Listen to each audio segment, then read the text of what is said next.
Welcome, and Darby Dickerson.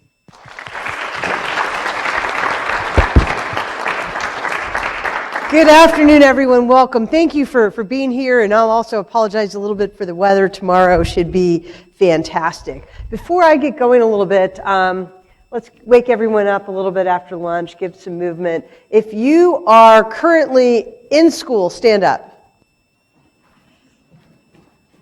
All right. Thank you. You may be seated. If you've already graduated and are out in the working world or otherwise, stand up. Maybe about half of you. Okay, you can sit down. If you're a Texan, stand up. Okay, thank you. If you're a non-Texan, however you define that, stand up.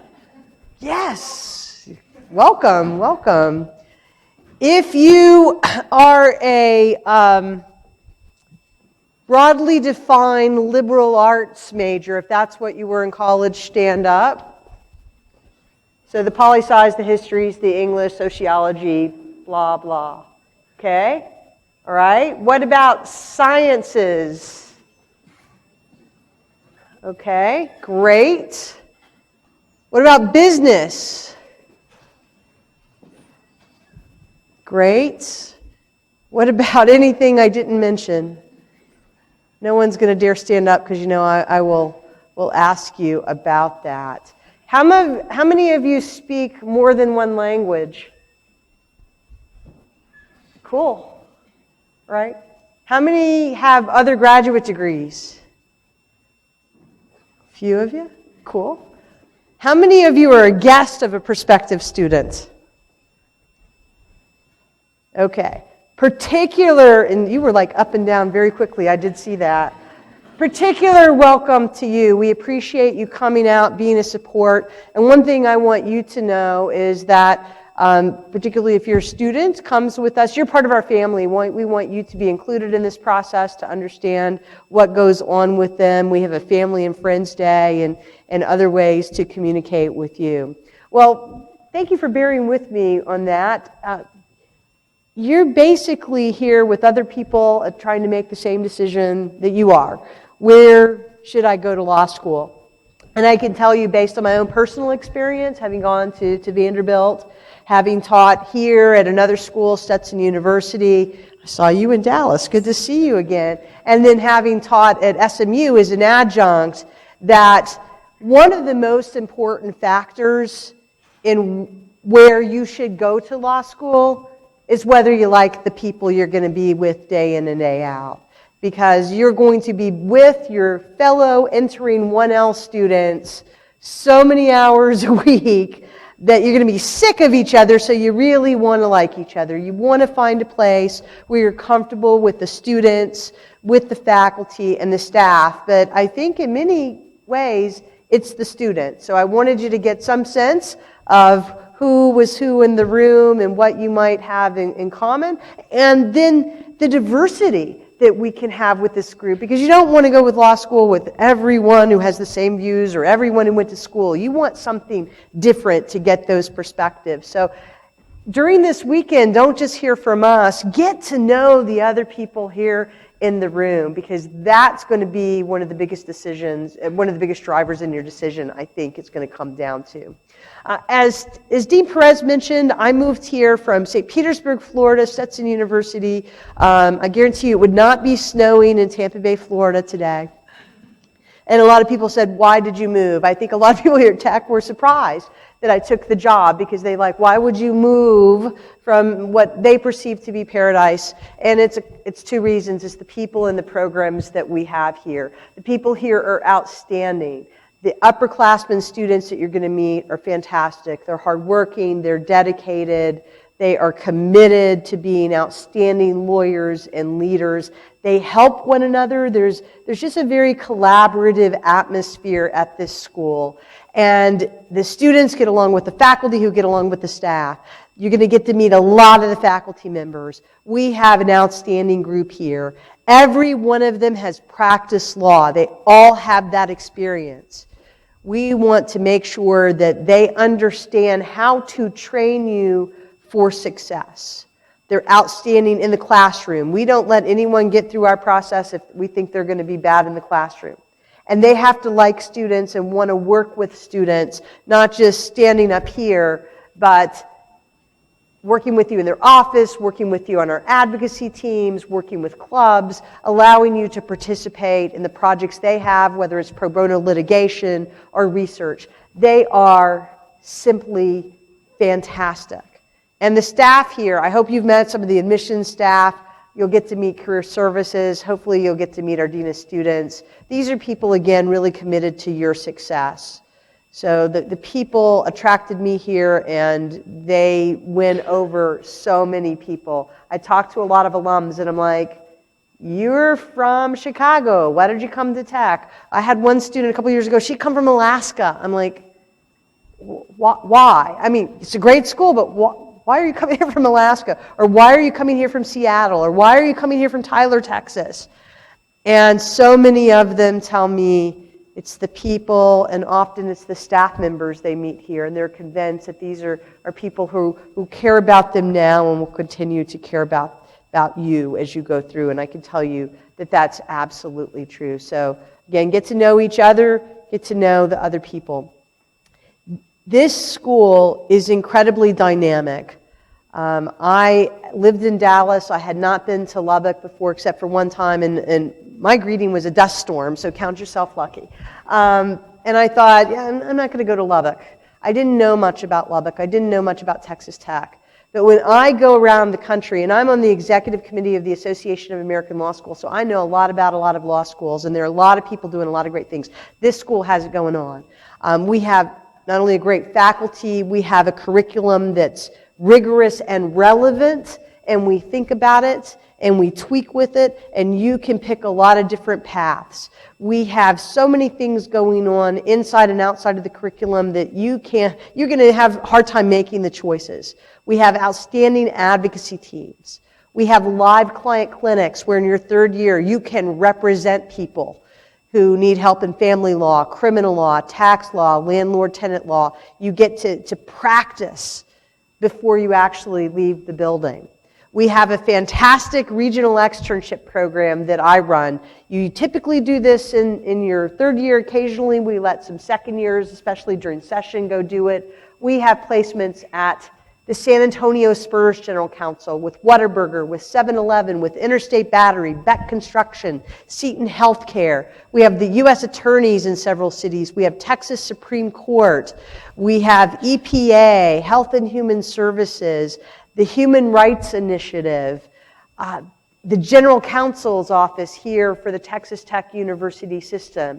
And you get to go in for a full semester and be integrated into that workplace and be there full-time for a full semester of academic credit.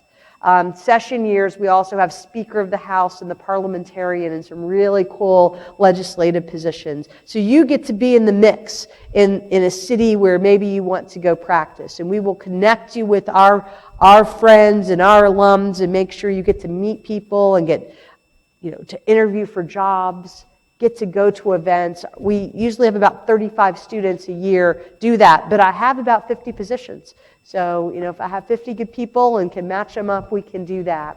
We have a leadership development program that we run a lot during noontime hour and then on Friday afternoons, where you get to learn about topics that will help you be really valuable to whatever organization you go to or in your community, to gain skills that coincide with what's in the classroom but aren't the focus of the classroom. I grew up in Columbia, South Carolina. My mom grew up with a single mother who worked as secretary for the Department of Agriculture, so I basically spent my holidays in the soybean library in the bottom of the building where she had to hide me. And so I didn't know any lawyers, and one thing that scared me about going to law school was I bet everyone has had experiences in the business or legal world that I haven't. I didn't even own a suit. You guys are all ahead of me. I didn't own a suit when I walked into law school. So I wanted to give people who had a background like I did the opportunity to gain skills, and people who maybe have had other opportunities to polish up those skills. So that's a fantastic program we have here. We also are doing some cool things, and I don't think there are any other faculty members in here now, so I can tell you because they don't know yet. We're doing incredible work in the innocence area with exonerations. Our students have long been involved with this, with the Innocence Project of Texas, but through a confluence of events, we're getting really to explode on the scene in a different way. We're going to have an innocence clinic where you can actually work on these cases.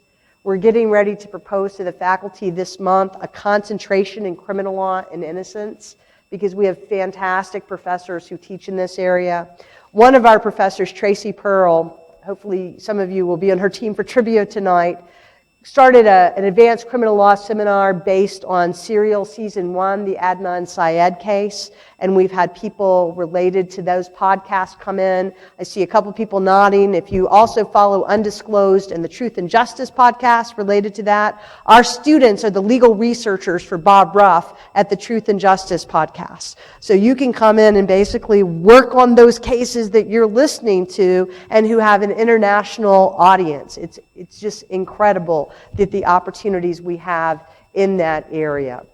And I could go on, and you'll hear from other people, but I just wanted to let you know what brought me here is the people in the program. And if you're at all concerned about studying law in Lubbock, don't be, for a few reasons. I think we are as good, if not better, than schools in the larger cities in Texas, and we have both the connections and the programs to get you in. If you want to be in Dallas or Houston or Austin or San Antonio, El Paso, Amarillo, Midland, we've got friends, we've got alums, we have externship programs, clinical programs in those different areas. So you will be able to compete with those people who've chosen other law schools in Texas. So know who you are, follow this. If your sense is saying, I really love the people that I've met on this trip, be true to that. I think that you will have great success and really enjoy this experience, which is so intense. You want to be among people you like and who actually not only like you but love you and will support you. So I hope that you get a lot of your questions answered about Texas Tech or the study of law. Feel free to follow up with any of us either here or afterwards, because we want to help you make the best decision possible. Thank you for your time, and I look forward to seeing some of you later today and at Chili Cook-Off tomorrow. We hope you join us there. Law school. All right, so Alison, you get a lot of thinking to do on that one, so your answer better be really good. But Dwight, we'll start with you. All right, my name is Dwight Macdonald. I grew up I'm from Dimmitt, Texas, a small town about 80 miles from here. Went to undergrad at Lubbock Christian University and graduated from Texas Tech School of Law in 1993. And one thing that I do, a hobby that I have that has nothing to do with the law, is I love to barbecue and smoke meat. I'm going to get Dwight's address right after this. My name is Amy Birch. I am originally from Killeen, Fort Hood area, so Central Texas. I came to Lubbock to do my undergraduate and majored in Spanish. Came on to law school, stayed here for law school, and I graduated in 2001. And I have 3 small children, so all of my hobbies involve things like ballet and running around to the park and walking the dog and on things like that. There's no me time right now in this life. So that means if I was to ask you what's on your TV most of the time, it wouldn't be Scandal or something like that. What would it be?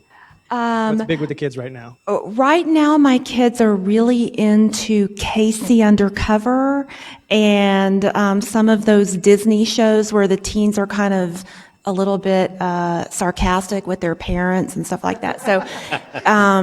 So right now at my house, I'm working on just watch a little HGTV. Maybe it'll help you want to clean your room, stuff like that. Let us know how that works out. Brandon? So my name is Brandon Beck. I was born and raised in Austin, Texas. I went to school at the University of Texas at Austin. I then went to graduate school at Boston University and I graduated from the law school here in 2012. After that, I worked for a law firm for 3 years doing civil litigation, and now I work for the Federal Public Defender's Office here doing appellate work. I also teach legal research and writing here at the law school. My biggest hobby, I'd say, that's not law related is woodworking. I have a wood shop in our garage, and I like building things out of wood and other materials. So,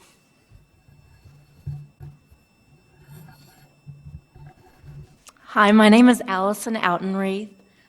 I grew up in Burleson, Texas, which is south of Fort Worth. If you remember, American Idol is the home of Kelly Clarkson from the very first season.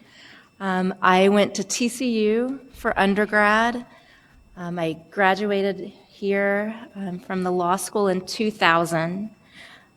Like Brandon, I also teach here. I'm a professor and I teach tax courses.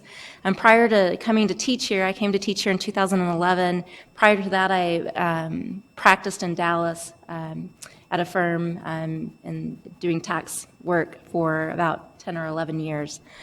Outside of law practice or teaching, I guess most recently what I've done is I binge watched the rest of the last season of Downton Abbey, and other than that, I enjoy playing tennis and doing outdoor related activities. Did I get everything? I think that's good. And then we can get to why, like, I'm sure tax is the sexiest of all law school topics, right? I think probably half of you probably are into or are looking to go into tax law. No, so. I'm not sure if you're like myself, but coming into law school, having no idea what type of law I want to practice, what would y'all say helped y'all decide the type of law, like externships, internships, the actual classes or courses, or like shadowing? I'll let you all go. well, I guess I'll start with the answer to that question, and I think the answer is kind of all of that, or perhaps it's different for each person. When I first came to law school, or prior to coming to law school, I worked at a prosecutor's office in Austin. And when I came, I had it in my mind that I was going to return there and work as a prosecutor, just like all the other young people that had become my friends that I respected, and I really liked what they did.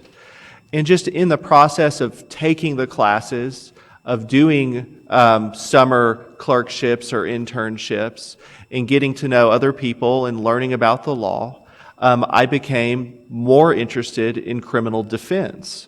And that's not something I would have predicted, but it's just you get exposed to so many different things. And in fact, I would say it's best to not be committed to an area of the law when you come into law school. Or if you feel like you're leaning somewhere, be open-minded, because you're going to get exposed to so many different things. And it's part of the process of law school to identify your areas of interest. And that process probably even continues after you graduate. I did civil defense work for 3 years. I actually really enjoyed that. And it's something maybe I could have stayed in, but ultimately I came back to criminal defense. But it's a process, and you need to embrace the process with an open mind. I would do. For me, I didn't.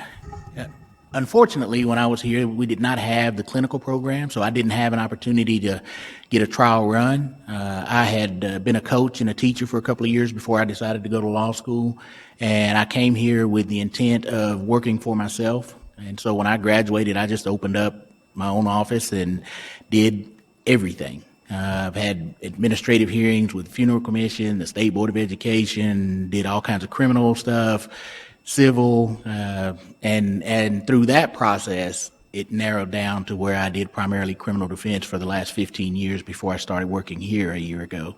But I think that taking the classes that we were required to take kind of gave me an idea that I felt like I wanted to do criminal defense work and maybe some family law. And then I got out, and obviously as a solo practitioner, I did a little bit of everything, but then was fortunate enough to get to a position where I could then narrow down and focus in on the things that I wanted to do, which was criminal defense work. But here, you have the opportunity with the specializations that are offered and with the clinical experiences that are offered, you have a chance to get a year's jump on everybody else. And kind of, if you think after taking the doctrinal classes that I want to do family law, you can apply to be in the family clinic, or if you really do love tax, you get a chance to be in the tax clinic. So you will get an opportunity ahead of time. You don't have to spend a year or 2 or 5 out practicing law to kind of go, you know what, this isn't for me. You can actually get that experience here and figure out whether it is something, this interest is something that you really want to do, or once you get into it, you figured out, not for me. So you will start to develop an idea of what you like as you take the classes. You'll have classes that interest you, and then you'll have some that you'll go, let me just get through this and move on. And so I think if I can add from what I get out of that too, is also you never actually really make that it's never a final decision for most people. Like it's like, okay, this is what I am, 30 years and then retirement. Legal careers kind of go and come. So you don't need to know that at graduation. You don't need to know that maybe necessarily 5 years out, and you can still change your mind later. So I know sometimes it's scary when you're getting out of college and you have to, what do I want to do for the rest of my life? People are asking me, where do you want to practice for the rest of my life? Where do you want to live for the rest of your life? It doesn't have to be that way. You can move around, you can change cities, all that kind of good stuff. So don't worry about it too much. Hi. My question is, how has Texas Tech prepared you or guided you to help you get to where you are today in your career? And also, do you still have any ties to the Texas Tech community being years later? Other than the fact that we pay 3 of your paychecks. But besides that. Well, for me, that's just such an easy question to answer. I feel like Texas Tech, I owe so much of my opportunities and success to Texas Tech University School of Law. And in particular, a couple of programs within the university for me. And before, I want to preface this by saying there are a lot of different definitions of success in the practice of law, and there are a lot of different paths to success, however you're going to define it. And for me, someone who wanted to go into litigation, someone who ultimately wanted to end up doing appellate work, there are a lot of really, really incredible opportunities within our advocacy program. I'm sure it's been mentioned to you guys already, but we have a nationally recognized advocacy program. And what I mean by that is we have these competition teams that we send all over the United States and compete in all these different competitions that are hosted by the American Bar Association, by the National College of Trial Lawyers, as well as a bunch of the other law schools. And we do very, very well in those competitions. I was a participant on a lot of teams. I did 6 traveling competitions, and I also did the in-school competitions. And I would say that prepared me incredibly well for the practice of law. Additionally, our legal writing program is very strong and also nationally recognized. And, going through that process, the year-long process, we call it legal practices, you really get a good foundation. So when you go out, let's say you go to Dallas or you go to Houston or you go to Austin for your first summer internship, there'll be people from all the law schools in Texas with you, and the partners will start to notice these folks from Texas Tech really seem to know what they're doing and don't need as much instruction as maybe a school that perhaps is higher ranked in U.S. News, but they don't put as much emphasis on some of the more practical aspects of legal research and legal writing, which is 80% of the practice of law anyway. And I want to add on to something that Brandon just said. When I was working in Dallas for my old firm, numerous times, I love telling the story, numerous times I would hear attorneys say, we like hiring and working with Texas Tech students because the term that was always used was, they get it.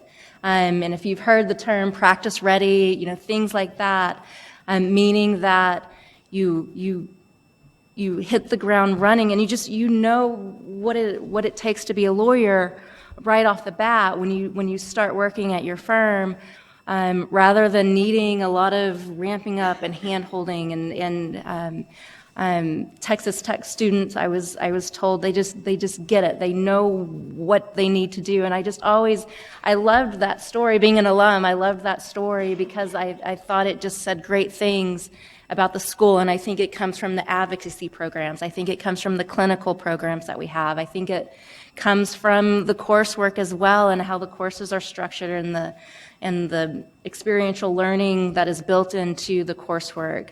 I mean, that may not resonate with you now, but it's such a huge compliment to have something said by attorneys, older attorneys, about young attorneys, that Texas Tech students just get it. That is such a huge compliment to be made about the school. And I want to follow up on that comment because I'm the only non-faculty member here, but I also went to a large firm that hired from top-tier schools, and what you would continually hear again and again is that the students that they hired from Texas Tech were practical.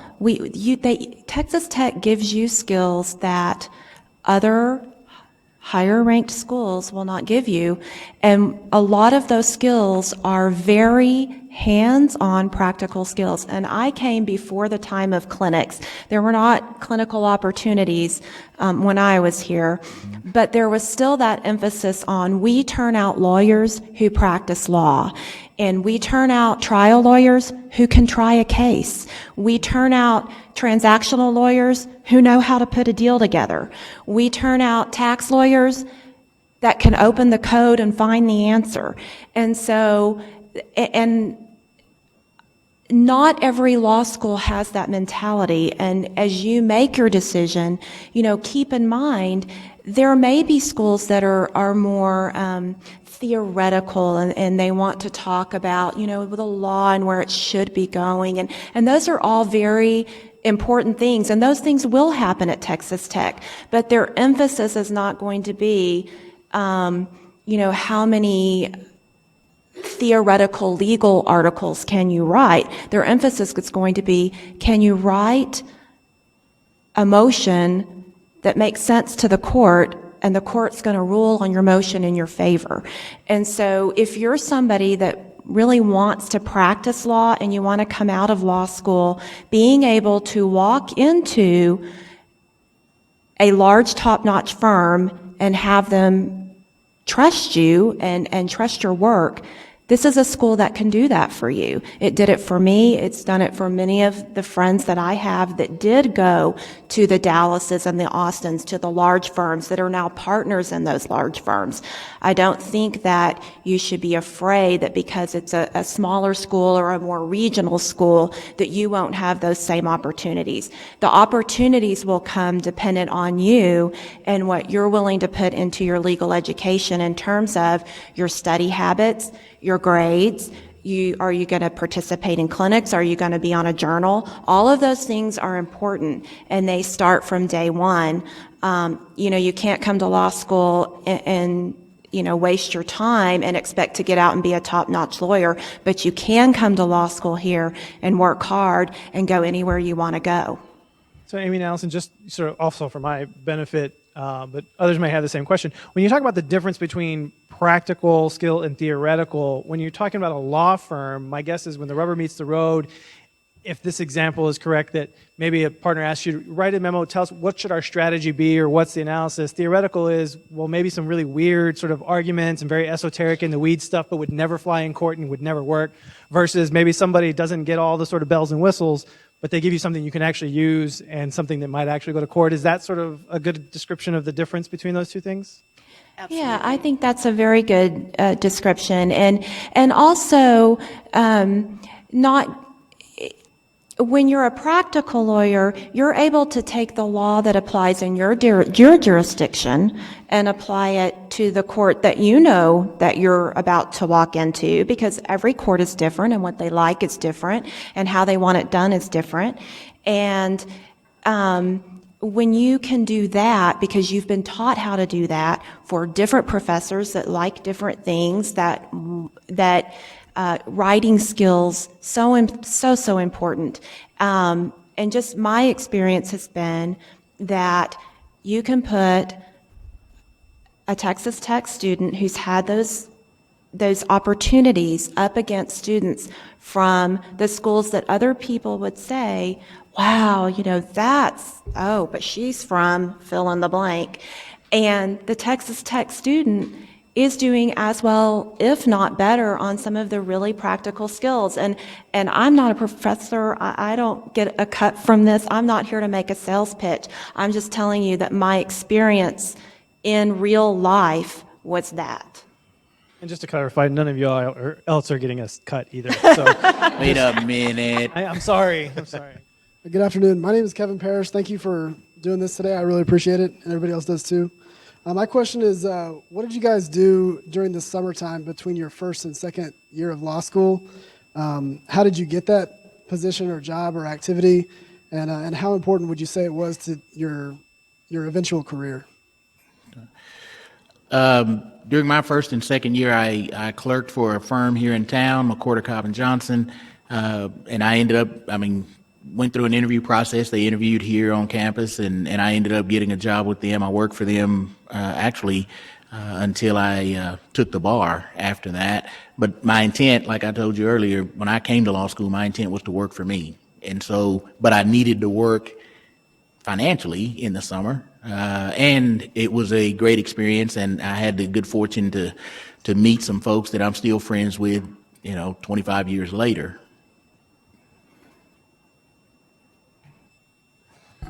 Well, after my first year of law school, I did an internship, in fact, in the very office I work at now, the Federal Public Defender's Office. And then my second summer, I did a paid clerkship for a firm here in town. And then after I graduated, I ended up working for a law firm in Tyler, Texas. So these opportunities come, I guess, in different ways. I think the truth, and this is for everyone that practices in law, no matter what school they go to, is knowing people and networking is probably the most important thing. Now, Texas Tech provides you a framework and provides you with opportunities to do that type of networking. You'll have people that come to the school that want to interview students. And we also have people on staff whose job it is to help you find a job and get into the type of work that you want to. So, there's a lot of different ways to do it, but ultimately it's who you get to know, and Texas Tech provides you with those types of opportunities to get to know people.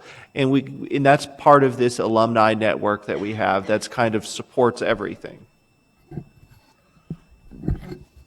In between after my 1L year, I clerked in the summer in Fort Worth for a solo personal injury lawyer.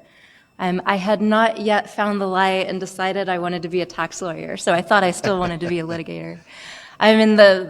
How I got that is I had worked for this person throughout undergrad while I was at TCU. I don't know if they still call it runners. I was a runner at this person's law office. I think now maybe runner meaning you run around and deliver documents before the advent of email being the way that you deliver everything. So maybe they're called admin assistants or interns maybe now.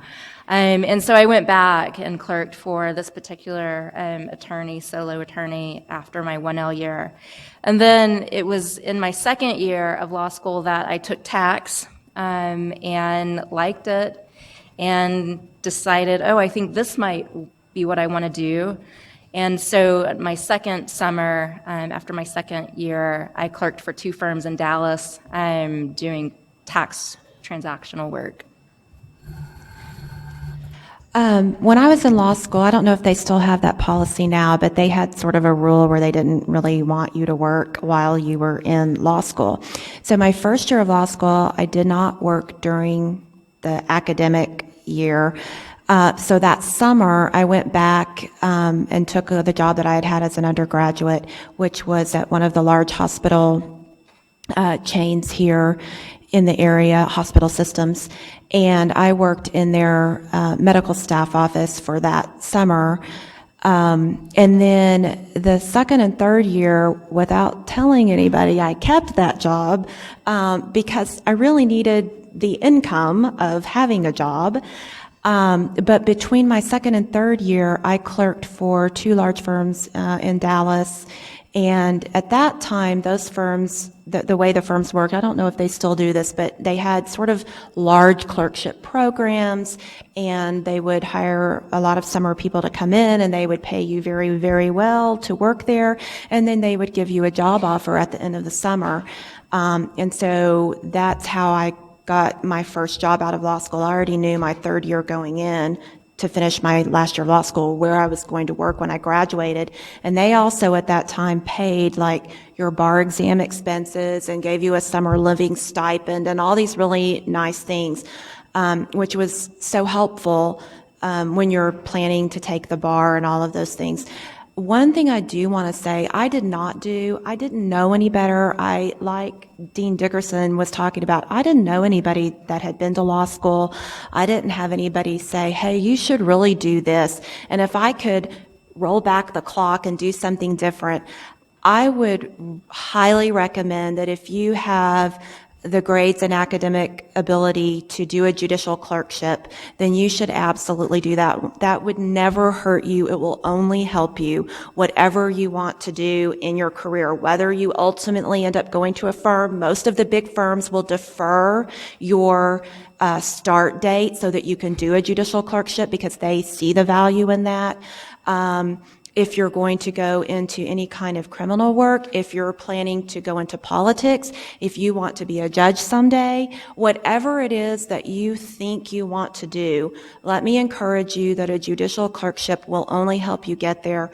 I did not do one. I regret not doing one. It hasn't hurt my career, but it's the one thing I would tell law students to really think carefully about. For me, I didn't do one because I thought, oh, I can't do something that's unpaid, or I can't do something that's, paid but only paid a little. And that's just wrong thinking.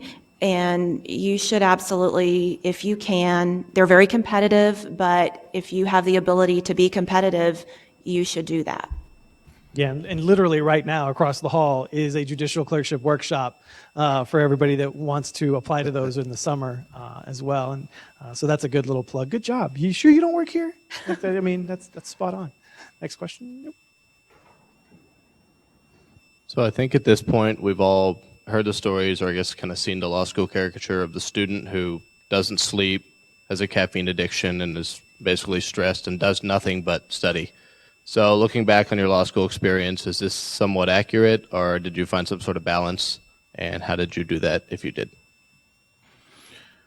Well, I think starting out, that especially your first year, you don't sleep, but I made it through without the caffeine addiction. I still don't drink coffee, but I didn't sleep a lot. You're learning a completely different way to think and communicate. The language is completely, or at least it was for me. I had never, I was the first one in my family to graduate from high school. So I didn't know anything about this. I spent the first 2 weeks of law school calling my grandmother every day saying, look, if I quit now, I can still go back and get a job coaching. I don't understand this. I can't do this.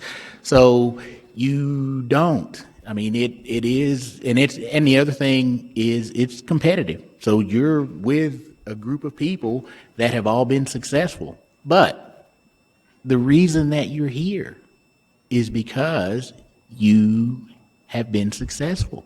You understand how to manipulate or maneuver through this system. And it will take you a little while to figure out what is expected from you here. But once you do, you will still be able to get through this system because you have the skills that are necessary for you to do so.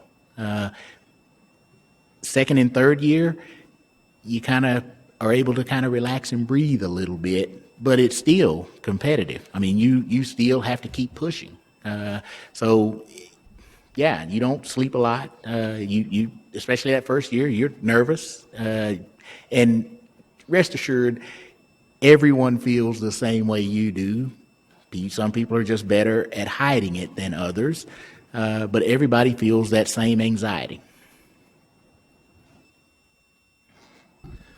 I'm going to give a slightly different take on it. I think that law school can be really great and really fun and really enjoyable, and it depends on your attitude about it. I saw so many people that with their friends would just stress each other out for no reason. They spend all their time talking about law school and not talking about the law, for example.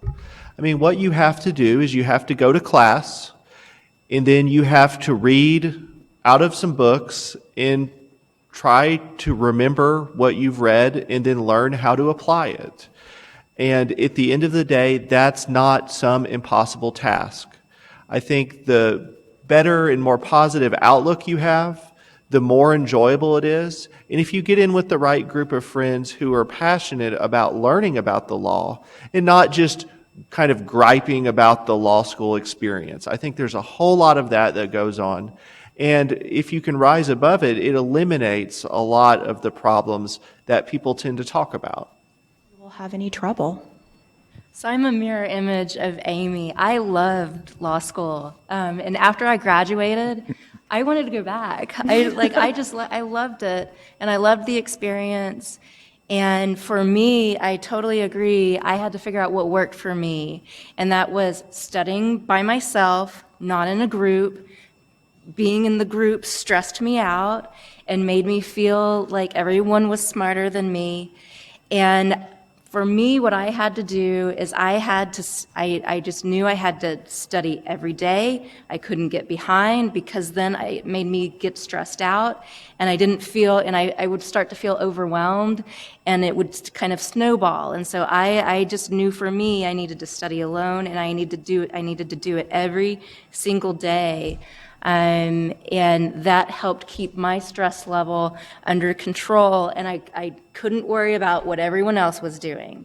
And that was a big thing to have to realize, and I had to tell myself over and over, for the first time in my life, I think, that I could do it, that I could do this, and I could do a good job if I worked hard. It was a good experience for me. Hi, I was wondering if you could tell us kind of like some things you do on an average workday, and also what your favorite part about your job is. I didn't hear the question. I'm So sorry. the question was, what's your average workday like? Which I know that sometimes some lawyers say there's no such thing as an average workday, but that was basically the question. What's your day like? And then what's the favorite part of your job? Well, Dwight, we can start with you and then work down. My average work day, I'm the clinical fellow. I work with the criminal defense clinic and the family law clinic. My average day it changes daily, because I have kids that are going to court on a regular basis. So if they're going to court, I'm going with them.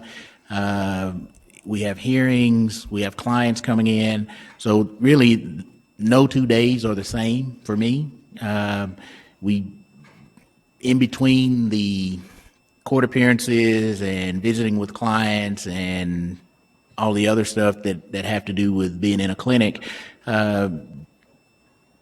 we spend time mentoring or talking to our students about not necessarily giving them the answers regarding their cases, but kind of giving them some guidance and helping them to try to navigate and find the answers for themselves. I teach a law office management class in the fall, and so that takes up my Thursday evenings, and then this summer I'll teach a criminal law practice class. And so each day is different in the clinic. And what was the second part? What your favorite part was, but my favorite the part, students obviously is the answer to that question. Yes, it is actually. I started off my career as a coach because I enjoyed working with young people, and even when I was in practice, I continued to work with young people, and this just gave me an opportunity to get paid again to work with young people. So that's my favorite part, is the relationships with the students. Amy?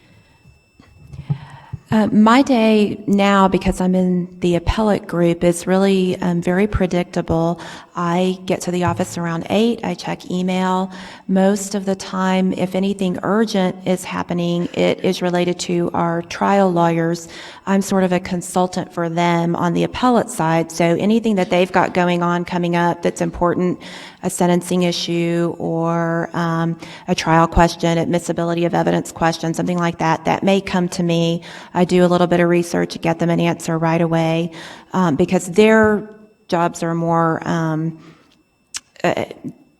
there's just a more time-intensive, sort of reactive with them.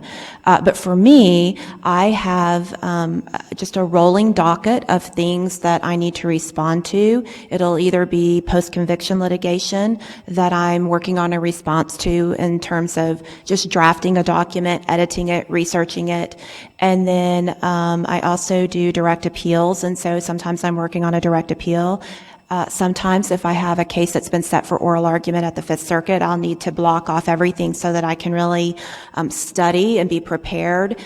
For those cases, I always, my office has a policy that we will always moot, which means practice, a case that's going to go for oral argument. So for example, if I have one that's getting ready to go, it will be a panel of judges, 3 Fifth Circuit judges, so that's there's a federal level district judge. Above that are your circuit judges, federal, and then the next step is the Supreme Court. So this is a pretty high level of judges, and you cannot walk in unprepared, and they spend their 20 minutes asking you anything they want to ask you about the case or the law or anything about that, and you respond to it. And so we do moot those, and so that doesn't happen very often, but when it does happen, I have to set everything aside and really study for that, prepare, and then I also participate in mooting other lawyers who are going from the appellate section to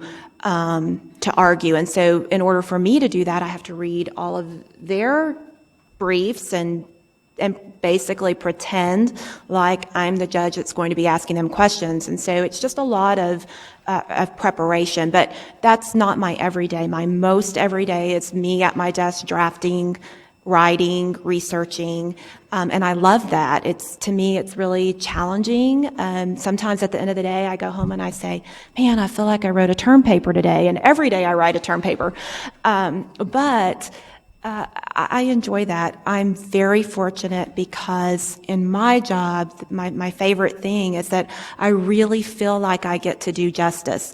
I work for the Department of Justice. My marching orders from the top down are go out and do what's right, do what's just, do what's fair, and you evaluate the case and you make the best decision you know how to make. I'm looking at things on the post-conviction side, and I have the right to look at it and go, we have a real problem here, let's fix it, or let's respond in the way that is most appropriate.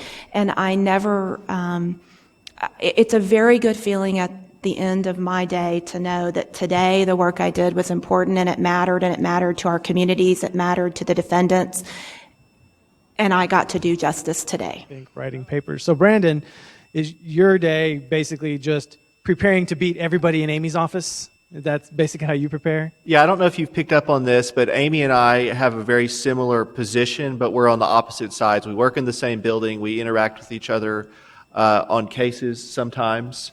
And yes, my job right now is very stable. Essentially what I do is I read a lot. I think about what I've read. I talk to other people about what I've read, and then I write. And Amy writes, and then the appellate judges decide who has the better argument. So it's very stable. I really like that about it. When I was at the law firm, it was the total opposite. It was chaos. I mean, you don't know, you're going to be going out on a deposition for one day, you're going to be trying a case another day, you're going to be working a lot on some motion, you're going to be doing discovery. And so there was more excitement, but there's always a trade-off with that too. It could be more stressful. And I worked more hours at the law firm. Now I feel like there's more flexibility, it's more stable, it's more predictable. I know when I'm going to have a hard day, maybe 2 weeks before it happens. Whereas before, you never know if you're going to have that hard day at the time. And now, Alison, when you were in practice, you did what is not litigation, which is what sort of everybody else does in court, doing trials, but what's called transactional practice. And so how was that different? What was your day like there?